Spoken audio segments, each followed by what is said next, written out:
नमस्कार, जय महाराष्ट्र. तर आपला आजचा जो व्हिडिओ आहे तो आहे आपल्या लाडकी बहीण योजनेच्या अंतर्गत बऱ्याच महिलांचे फॉर्म सध्या वेगवेगळ्या कारणांमुळे अपात्र झाले होते, बरोबर. आता ह्याच्यामध्ये बऱ्याच महिलांचा लाभ जो थांबलेला आहे ना, तर तो लाभ थांबण्याचं कारण मी तुम्हाला सांगणार आहे. तुम्ही म्हणताय ना मला, ताई जून पासून हप्ता मिळत नाही, ताई मार्च एप्रिलचा हप्ता मिळाला नाही, ताई फेब्रुवारीचा हप्ता मिळाला नाही. तुम्हाला कधीपासूनही हप्ता मिळत नसेल तर तो तुमचा लाभ थांबलेला आहे. तुम्ही म्हणताय ना, आमचा फॉर्म तर पात्र दाखवतोय ताई आम्हाला. खूप महिला मला सांगत आहे, ताई आमचा फॉर्म पात्र दाखवत आहे. तर काही महिलांना आपण महिला व बाल कल्याण विभागामध्ये पाठवलं होतं. त्यांना सांगितलं होतं की तुमचा फॉर्म म्हणजे फॉर्म तर तुमचा पात्र दिसतोय ना स्टेटसला. जेव्हा आपण स्टेटस चेक करतो आपल्या फॉर्मचं, तर तिथं आपल्याला फॉर्म पात्र दिसत आहे, पण हप्ता मिळत नाही. तर हे जे कारण जे आहेत ना, आतापर्यंत हे जे 3 कारण जे आहेत ते समोर आलेले आहेत. फॉर्म भरल्यानंतर तुम्ही बऱ्याच महिलांचं झालंय बरं का असं, की त्यांनी फक्त आपल्या राशन कार्डच्या पहिल्या पानाचं झेरॉक्स तिथं सबमिट केलेलं आहे बऱ्याच महिलांनी. आणि मागची साईड, राशन कार्डच्या मागची साईड तुम्ही सबमिट केलीच नाही. त्यामुळे राशन कार्डचे दोन्ही बाजूचे 2 पान असतात, दोन्ही बाजूची जे आहे ते तुम्हाला त्या ठिकाणी सबमिट करायचे आहे, असं त्या एका ताईंना त्या ठिकाणी माहिती मिळालेली आहे. आता महिला व बाल कल्याण विभागामध्ये हे काम होतं का? तर नाही. महिला व बाल कल्याण विभागामध्ये फक्त एकच काम होतं, तुमच्या फॉर्मचं स्टेटस चेक करून तिथे तुम्हाला मिळेल, काय प्रॉब्लेम आहे ते सांगितलं जाईल. नंतर तुम्हाला ते वैयक्तिक करायचं आहे. बाकी तुम्हाला जमत नसेल तर काय करायचं तेही सांगते, थोडं ऐकून घ्या अगोदर. मग आता बऱ्याच महिलांना हमी पत्र द्यायला लावलं होतं, बरोबर. आता बऱ्याच महिलांनी बघा बरं का, हमी पत्र दिलंय पण त्या हमी पत्रावर सिग्नेचरच केलेलं नाही. तर तुम्हाला हमी पत्रावर सिग्नेचर पण करायचं होतं. आता बऱ्याच महिलांना सांगितलेलं होतं ते हमी पत्र द्या म्हणून, तेव्हा आपण हमी पत्र दिलं. आता हमी पत्राला पण प्रॉब्लेम आला, म्हणून तुमचा फॉर्म जो आहे तो, म्हणून तुमचा लाभ बंद झाला, बरोबर. त्याचबरोबर तुम्ही राशन कार्ड व्यवस्थित अपलोड केलं नाही. बऱ्याच महिलांनी राशन कार्ड अपलोड केलेलं आहे, पण एकदम ब्लर म्हणजे नाही का, पुसट त्यांनी ते राशन कार्ड तिथे अपलोड केले, क्लिअर फोटो आला नाही. बऱ्याच महिलांच्या राशन कार्डचा नंबर दिसत नाही, बऱ्याच महिलांचं त्या राशन कार्डवरचं नाव दिसत नाही. त्याच्यामुळे आहे ना, हा प्रॉब्लेम आलेला आहे. याच्यामध्ये छोट्या खूप गोष्टी आहेत ज्याच्यामुळे तुमचा लाभ थांबलाय. तुमचा हप्ता बंद केलेला नाही, तुम्हाला अपात्र केलेलं नाही, फक्त तुमचा लाभ थांबवलाय. आणि जेव्हा आता आपण सांगतोय ना की हप्ता का मिळत नाही चेक करा, हप्ता का मिळत नाही, आपण जेव्हा आता सांगतोय ना की हप्ता का मिळत नाही, फॉर्म पात्र आहे म्हणून हप्ता का मिळत नाही, चेक करा. आता जेव्हा आपण चेक केलं ना पर्सनली, तेव्हा आपल्याला कळलंय की असे खूप सारे मुद्दे आहेत. ह्याच्यामध्ये माझ्याकडे एक ताई आहेत बघा, त्या वारंवार मला सांगतात आणि त्यांनाही मी सांगितलं.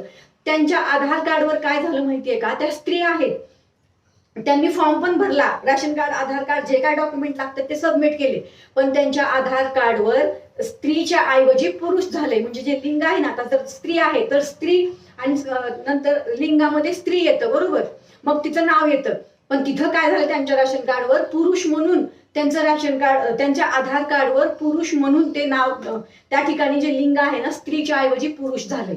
आणि त्या ताईचा फॉर्म अक्षरशः अपात्र झालाय, कारण ते तिथं पुरुष म्हणून झालेला आहे तो विषय. तर असे बरेच जे प्रॉब्लेम आहेत ना ते झालेले आहेत. बघा, आता हमी पत्राचं पण सांगितलं मी, बरोबर, राशन कार्डचं पण सांगितलेलं आहे. आणि आपल्याला पिवळं आणि केशरी या 2च राशन कार्डसाठी आपल्याला ही योजना होती, आणि हे 2च राशन कार्डचे आपल्याला फोटो त्या ठिकाणी अपलोड करायचे होते.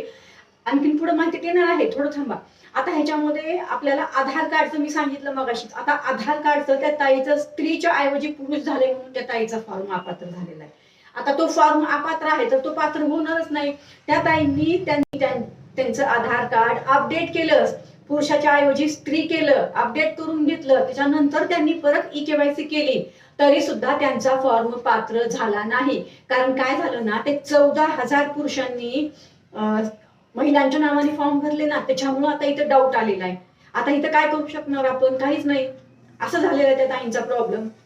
तर ही एक महत्वाची माहिती. याच्यामध्ये बऱ्याच महिलांचे आधार कार्ड अपडेटच नव्हते, अपडेट केले नव्हते. कधी काही जे आहे ते आधार कार्ड काढलं असेल, मग आधार कार्ड वरली माहिती व्यवस्थित दिसत नाही, फोटो व्यवस्थित दिसत नाही, बर्थ डेट व्यवस्थित दिसत नाही, बरोबर. त्याच्यामुळेही बऱ्याच महिलांचे फॉर्म जे आहेत ते थांबवले, बऱ्याच महिलांचा लाभ जो आहे तो थांबवलेला आहे.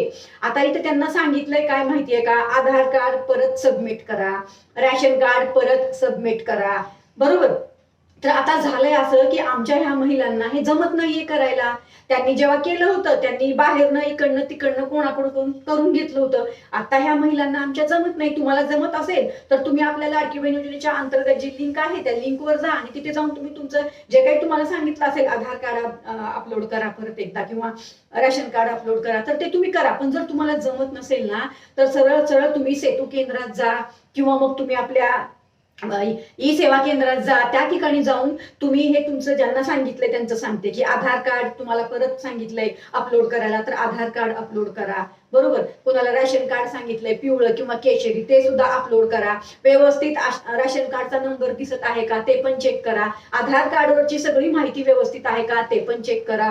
ही सगळी माहिती जी आहे तुम्हाला भरता येत नसेल, तुम्हाला अपलोड करता येत नसेल, तुम्हाला सबमिट करता येत नसेल, सांगितल्याप्रमाणे सेतू केंद्रात जा किंवा तुम्ही आपल्या ई सेवा केंद्रात जाऊन त्यांच्याकडनं करून घ्या. थोडेफार चार्जेस घेतील ते तुमच्याकडनं, अगदी 50-100 रुपये वगैरे ते द्या आणि त्यांच्याकडनं ते करून घ्या. आता ह्याच्या अंतर्गत तुमचा लाभ चालू होईल का नाही हे बघा. हे तर आता सरकारवर किंवा हे तर आता तिकडे अवलंबून आहे. जेव्हा तुम्ही हे अपलोड करणार त्याच्यानंतर मग तिकडनं तुम्हाला हप्ता मिळणार का नाही मिळणार ते तर सगळं त्याच्यावर अवलंबून आहे जेव्हा तुम्हाला ते वितरण होईल. जर तुम्हाला तुमचा फॉर्म पात्र आहे आणि ही सगळी माहिती तुम्ही व्यवस्थित भरली असेल तर नक्कीच तुम्हाला तो तुमचा जो लाभ आहे तो नक्कीच तुम्हाला परत चालू होईल. आता हा एक मुद्दा नवीन समोर आलेला आहे बघा. आता हा कधी समोर आला जेव्हा आपण सांगितलं ना फॉर्मचं. मी सांगत होते सगळ्या महिलांना की तुम्ही फॉर्मचं स्टेटस चेक करा, फॉर्मचं स्टेटस चेक करा. जेव्हा त्या महिलांनी फॉर्मचं स्टेटस चेक करायला चालू केलं ना तेव्हा ही सगळी माहिती जी आहे ती आपल्याला मिळालेली आहे. बऱ्याच महिलांचा लाभ याच कारणामुळे थांबलेला आहे. ह्याच्यामध्ये अजून एक महत्वाचं कारण समोर आलंय. बऱ्याच महिलांचे बँकेचे डिटेल आहेत ना ते पण व्यवस्थित दिसत नाहीयेत असंही काही महिलांना दिसलेलं आहे त्या ठिकाणी. आता तिथं काय होतंय तर तुमची जन्मतारीख आहे, तुमचं नाव आहे, असं काहीतरी असू शकतं तिथं. त्यामुळेही तुमचा फॉर्म जो आहे तो थांबवलाय किंवा तुमचा लाभ जो आहे तो थांबवलेला असू शकतो. तुम्ही एकदा तुमच्या फॉर्मचा स्टेटस चेक करा. तुम्हाला समजेल की तुम्हाला हप्ता का मिळत नाही. आजचा व्हिडिओ टोटली ज्या महिला पात्र आहेत पण हप्ता मिळत नाही त्याचं कारण काय हे मी आज या ठिकाणी सांगितलेलं आहे. मला असं वाटतं ही माहिती तुम्हाला समजली असेल. आता इतर महिलांना हा व्हिडिओ शेअर करा. बऱ्याच महिलांना माहितीच नाही की त्यांचा लाभ का थांबलाय. आता ह्याच्यामध्ये जून पासून हप्ता मिळत नाही ताई मागच्या वर्षीपासून तर त्या सुद्धा महिला ह्याच्यामध्ये असणार बरं का. कारण हप्ताच मिळत नाही ना. वेगवेगळ्या कारणांमुळे हप्ता थांबलेला आहे. अपात्र झाल्या महिला त्यांचं सोडून द्या पण ज्या महिला पात्र आहेत त्यांनाही हप्ता मिळत नाही. तर हे छोटे छोटे कारण जे आहेत ते समोर आलेले आहेत. अजून याच्यामध्ये काही वेगळा कारण आहे का तुमचा फॉर्म स्टेटस चेक केल्यावर तुम्हाला समजलं का मला कमेंट करा. त्याच्यावर पण आपण माहिती देऊया. आणि बाकी तर सगळी माहिती देत आहे. ह्याच्यामध्ये अजून काही राहिलं असेल तर तुम्ही मला कमेंट करा. त्याच्यावर ही व्हिडिओ शेअर करते. बाकी या व्हिडिओला इतर महिलांपर्यंत जरूर शेअर करा. धन्यवाद. जय हिंद. जय महाराष्ट्र.